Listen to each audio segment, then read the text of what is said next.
우리 인간은 강한 것 같지만 참 연약한 존재입니다. 평소에는 건강하게 보여도 눈에 보이지 않는 바이러스를 이겨내지 못해 들어 눕기도 합니다.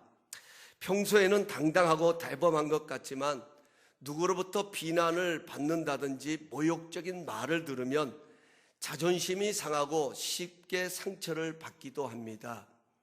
평소에는 성실하게 주어진 일을 감당하다가도 생각지 못한 어려운 문제를 만나면 자신의 한계를 느끼고 절망하는 그런 연약함도 있습니다. 그래서 성경은 우리 인간을 질그릇에 비유합니다. 질그릇은 그릇 중에 가장 잘 깨지고 쉽게 부서지는 그릇입니다. 조그만 충격을 주어도 쉽게 금이 가고 파손되어집니다. 예수님께서도 이런 인간을 이사야서의 말씀을 인용하여 상한 갈대와 꺼져가는 심지와 같다고 말씀하셨습니다. 이 말은 하나님은 우리 인간이 이렇게 연약한 존재라는 것을 알고 계신다는 뜻입니다. 그래서 오늘 본문 26절 상반절을 보면 이와 같이 성령도 우리의 연약함을 도우신다고 말씀합니다. 하나님은 우리의 연약함을 도우시기 위해 성령님을 우리 가운데 보내주셨습니다. 예수님은 그 성령님을 일컬어 보혜사라고 부르셨습니다. 요한복음 14장 16절 말씀입니다. 내가 아버지께 구하겠으니 그가 또 다른 보혜사를 너희에게 주사 영원토록 너희와 함께 있게 하리라고 말씀하셨습니다. 여기 보혜사라는 말은 돕는 자라는 뜻을 가지고 있습니다. 성령님은 우리의 연약함을 도우시는데 어떻게 도우시는지 본문은 도우시나니라는 말을 시난타 람바노바이라는 헬라어를 사용하였습니다. 이 말은 함께 붙잡다 또 맞잡아 준다는 뜻을 담고 있습니다. 예를 들면 누군가 무거운 통나무를 짊어지고 옮긴다고 가정을 해보십시다.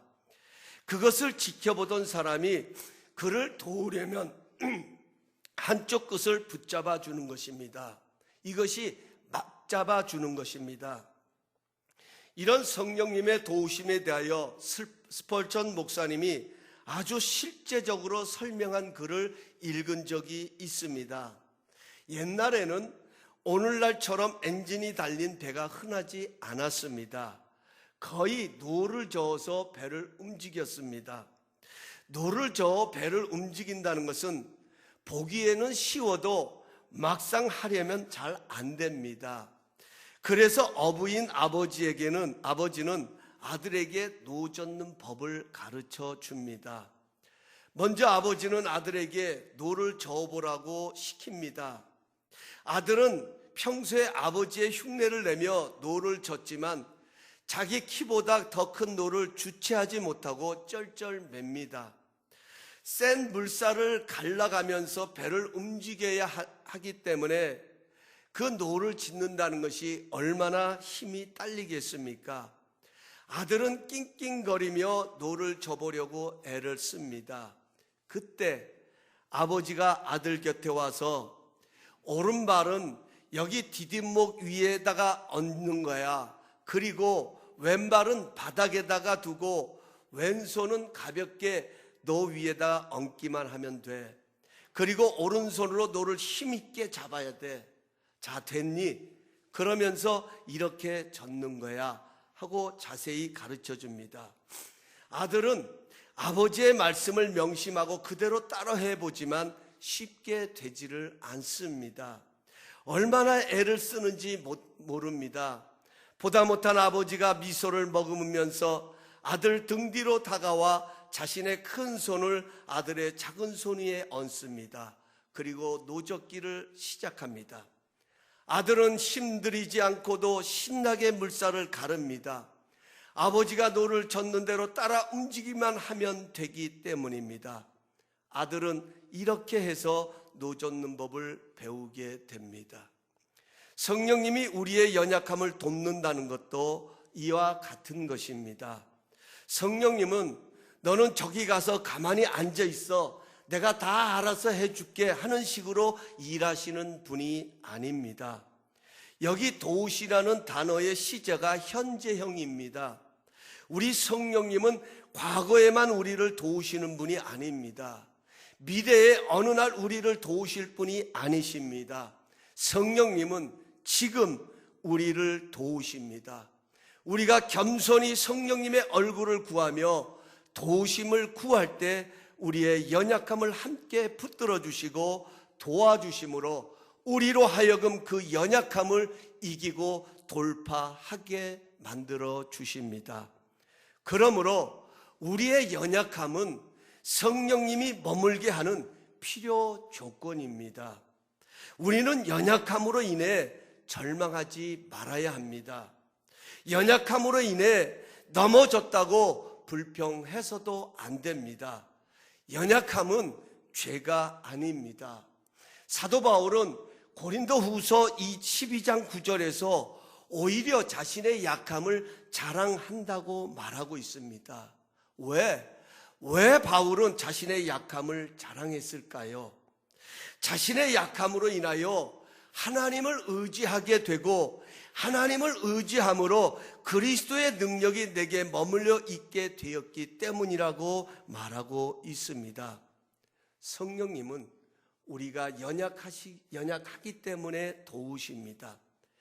그러므로 우리는 연약함을 부끄러워하지 말고 오히려 연약한 모습 그대로를 인정해야 합니다. 왜냐하면 우리는 그 연약함 때문에 하나님을 만날 수 있기 때문입니다. 우리는 그 연약함으로 인하여 성령님의 도우심을 받을 수 있기 때문입니다. 건강한 자에게 의원은 쓸데가 없고 병든 자에게야 필요하다는 주님의 말씀처럼 성령님은 자신의 연약함을 깨닫고 하나님을 의지하는 자를 도와주십니다. 그러므로 2016년도 내가 얼마나 연약하냐는 중요하지 않습니다. 내가 얼마나 자신의 약함을 인정하고 성령님의 도우심을 받으며 사느냐가 중요한 것입니다. 그럼 우리를 도우시기 위해 오신 성령님은 어떻게 우리를 도우실까요? 오늘 본문은 우리의 기도를 도우시는 성령님에 대하여 말씀하고 있습니다. 사실 성령님께서 우리의 기도를 돕는다는 것이 얼마나 중요한지 모릅니다. 여러분, 기도가 얼마나 중요합니까? 기도는 영적 호흡입니다. 우리는 기도를 통해 하나님과 교통합니다. 하나님은 우리의 기도를 들으시고 우리는 기도를 통해 하나님께 우리의 믿음을 아뢰입니다. 바울은 우리가 마땅히 빌 바를 알지 못하나라고 말합니다.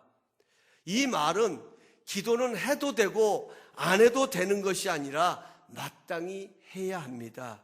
하지만 우리가 육체적으로나 영적으로 연약해지면 기도하는 힘을 잃게 됩니다.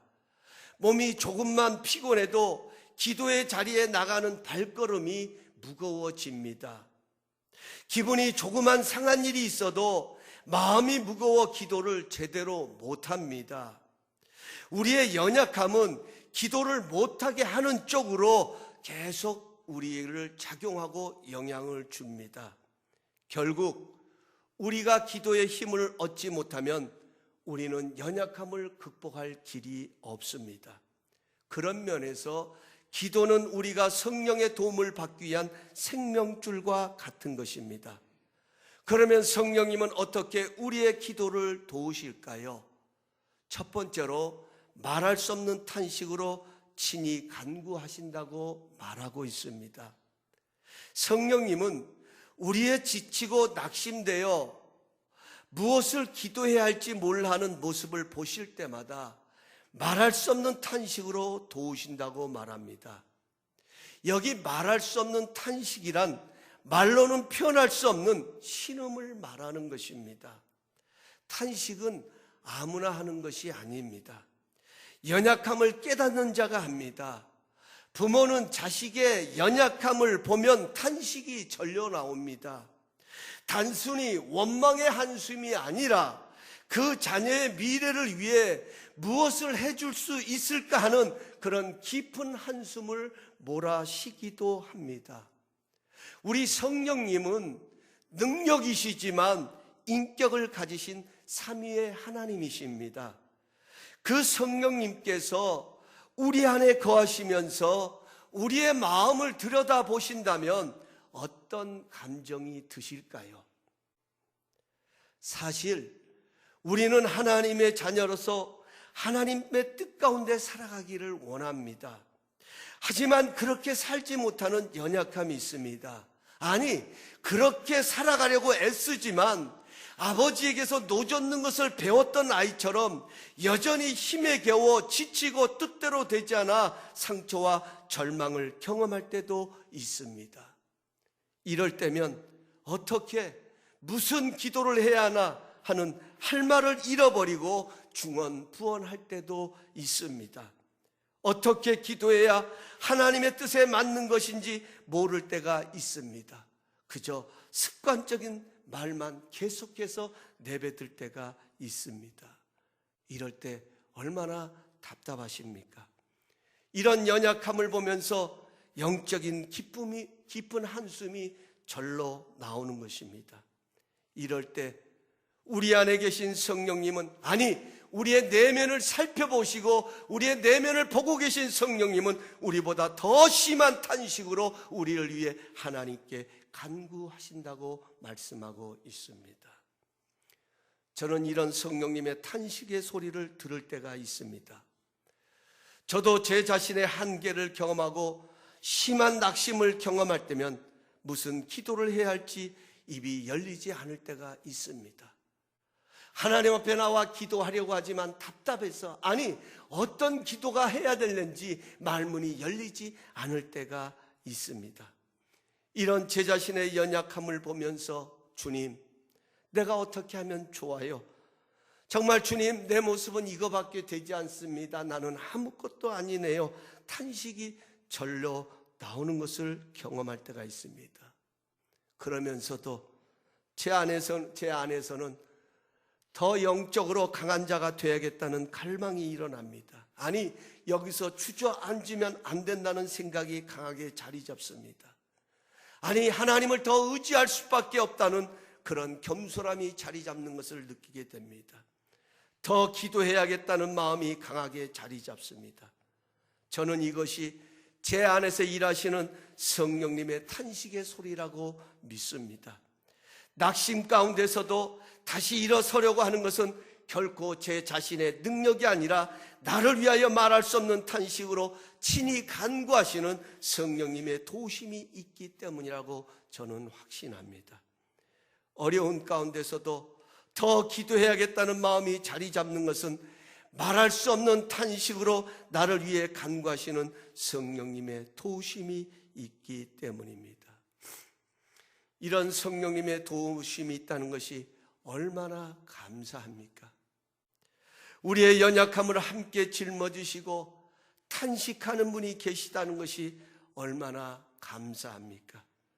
만약에 이분의 도움이 없다면, 이분의 간구함이 없다면, 아니 이분의 탄식이 없다면 어쩌면 우리는 더 비참해질 것입니다. 둘째로, 성령님은 하나님의 뜻대로 우리를 위하여 간구하심으로 도우신다고 말씀하고 있습니다.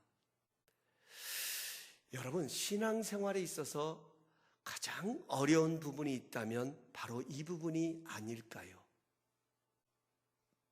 우리가 하나님의 뜻을 알고 그 하나님의 뜻대로 구한다는 것처럼 힘든 것이 어디에 있습니까? 우리가 많은 경우 기도한다고 하지만 하나님의 뜻을 알지 못하고 우왕좌왕 기도할 때가 많습니다. 하나님의 뜻을 잘 몰라서 내 뜻대로 기도하기 쉬운 연약함이 있습니다. 그래서 가만히 우리의 기도의 내용을 살펴보면 하나님의 뜻을 묻고 하나님의 뜻을 구하기보다는 내 주장만을 펼치는 경우가 참으로 많습니다. 물론 이것도 기도입니다. 물론 이런 기도가 잘못됐다는 것이 아닙니다. 하나님 앞에 우리는 하나님의 자녀로서 나의 필요함을 하나님 앞에 구할 수 있는 그런 자격이 있습니다. 하나님은 우리에게 그러한 은혜를 열어주셨습니다.